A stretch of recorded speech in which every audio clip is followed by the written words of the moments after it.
좋아요와 구독, 알림 설정 부탁드려요. 오늘의 사연 지금 바로 시작해 볼게요.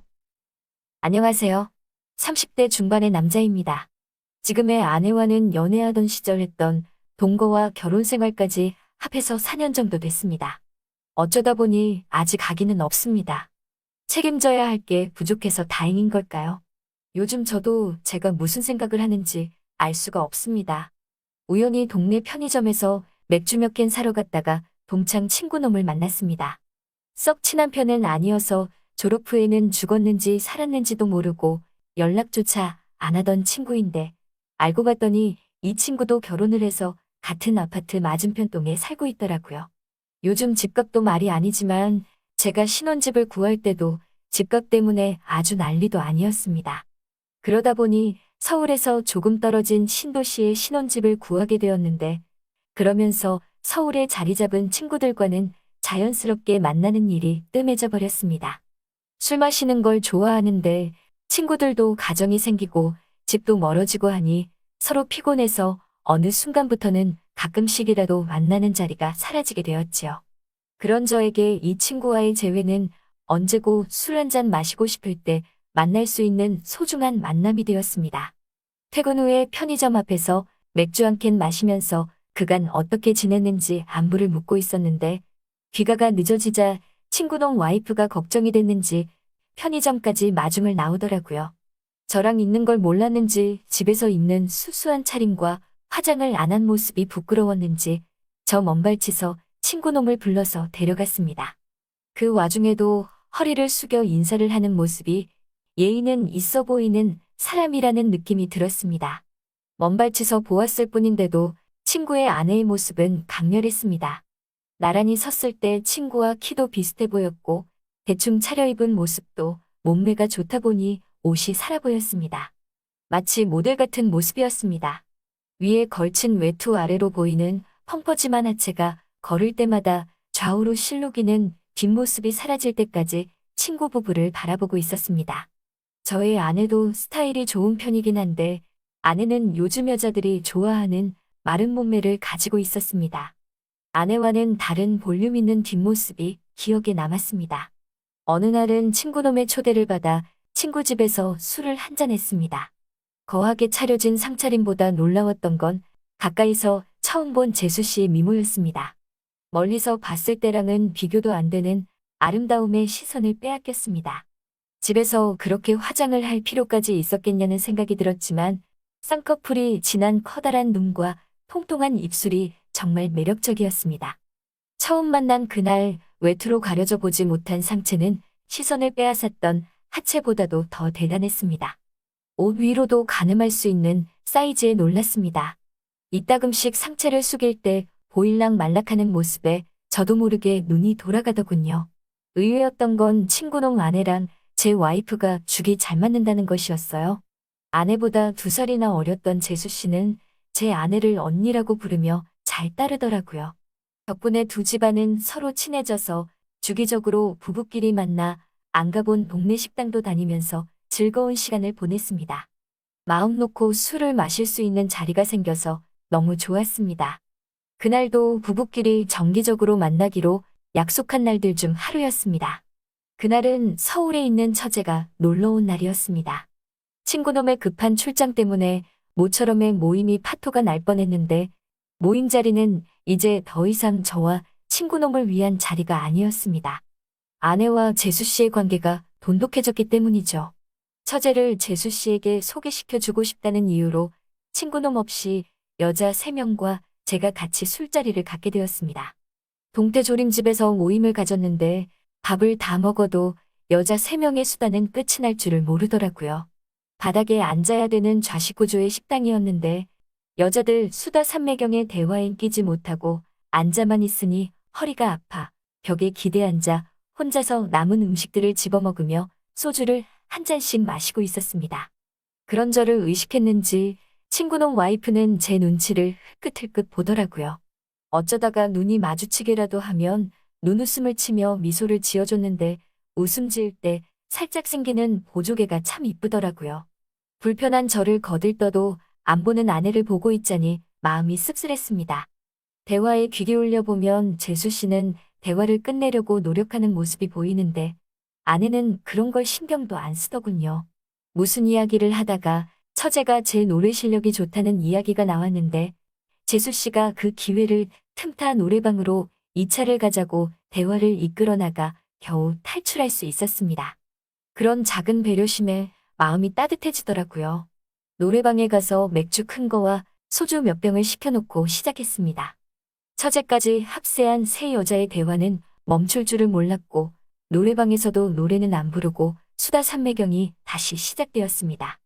대화에 낄 틈을 주질 않는 세 여자를 보고 있자니 갑자기 출장을 간 친구놈이 보고 싶어지는 순간이었습니다. 제 아내는 기분이 너무 좋았는지 원래도 술을 잘 못하는데 소맥으로 술을 연거푸 마시다가 노래방에서 뻗어버리더라고요. 대화의 주체였던 아내가 뻗어버리니 처제도 막상 처음 만난 재수 씨와 대화를 나누는 게 어색해 보이더라고요. 얼어붙은 분위기를 달궈 보려고 제가 마이크를 잡고 노래를 한 곡 불렀습니다. 노래하는 동안은 두 사람도 제가 노래하는 모습을 보면서 박자에 맞춰 박수를 치고 있더군요. 흘끗 재수 씨를 봤는데 어두운 방 안에서 노래방 화면에 반사되는 빛 때문인지 그 커다란 눈망울이 반짝반짝 빛나는 것 같았습니다. 노래가 끝나도 어색한 분위기는 좀처럼 나아지지 않았습니다.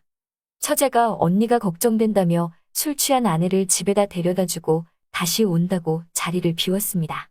그냥 이쯤에서 집에 가자고 했는데 아직 술이 많이 남았으니까 아깝지 않느냐며 금방 오겠다고 하고 처제는 노래방을 나갔습니다.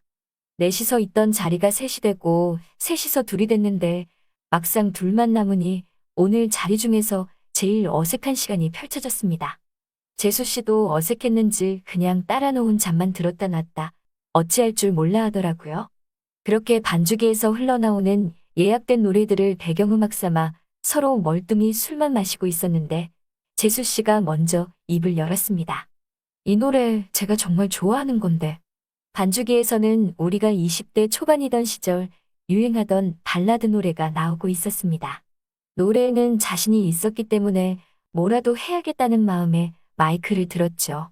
한참 노래를 부르다가 재수 씨를 흘기 쳐다봤는데 양손을 모은 채로 반짝이는 눈으로 저를 바라보고 있었습니다. 두 눈을 크게 뜨고 눈 한 번 깜빡이지 않으며 제가 노래하는 모습을 쳐다보는 재수 씨의 강아지상 얼굴이 앳돼 보여 마치 젊었던 그 시절로 돌아간 듯한 느낌이 들었습니다. 노래가 끝나고 자리에 앉으니 화제가 자연스럽게 그 시절 이야기로 돌아갔습니다. 얼어붙은 분위기가 순식간에 눈 녹듯 풀려버렸고 재수 씨와 대화를 나눠보니 그녀와 저는 참 많은 공통 관심사를 가지고 있는 사람이었습니다. 시간이 가는지도 모른 채 한참을 대화를 나눴습니다. 미리 시켜놓았던 소주의 마지막 잔을 따르고 나니 꽤 시간이 많이 흘렀다는 걸 깨달았습니다.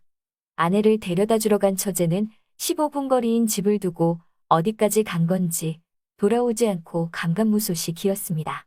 걱정이 돼서 후다닥 짐을 챙겨 이만 가보자고 일어나는데 재수 씨가 갑자기 저를 뒤에서 끌어안았습니다. 어찌나 세게 안았는지 등 뒤로 재수 씨의 몸과 체온이 고스란히 느껴졌습니다. 잠시만 둘이서 조금만 더 있으면 안 되나요? 라고 물어오는 재수 씨의 말을 거절할 수 없었습니다. 순간 무언가에 홀린 듯 저는 뒤에서 저를 안고 있는 그녀의 손을 풀고 그녀를 끌어 제 품 안으로 안았습니다. 우리는 흘러나오는 느린 박자의 반주를 음악 삼아 블루스를 추기 시작했습니다. 저의 품에 안긴 재수 씨를 내려다보았습니다.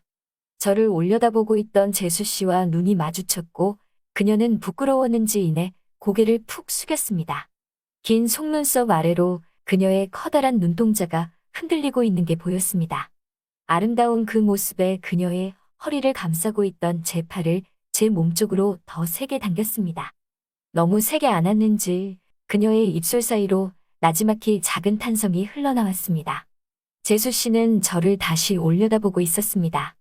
반짝이는 그녀의 눈동자 안으로 제 모습이 비쳐 보였습니다. 파르르 떨리고 있는 재수 씨의 어깨를 밀어내고 곧바로 재수 씨의 입술에 제 입술을 맞추었습니다. 그 어느 때와도 비교가 되지 않는 전에 없던 황홀한 기운이 제 몸을 감쌌습니다. 반주기의 노래소리가 더 이상 들려오지 않게 돼서야 멈출 수 있었습니다. 정적과 함께 우리는 제정신을 차린 듯 껴안고 있던 서로에게서 떨어져 아무 말도 하지 못했습니다. 노래방에서 나와 집으로 돌아가는 길, 재수 씨와 저는 서로 아무 대화 없이 나란히 서서 걷기만 했습니다. 걷는 도중에 서로의 손등이 스쳤는데 제가 용기를 내서 재수 씨의 손을 꼭 잡았습니다.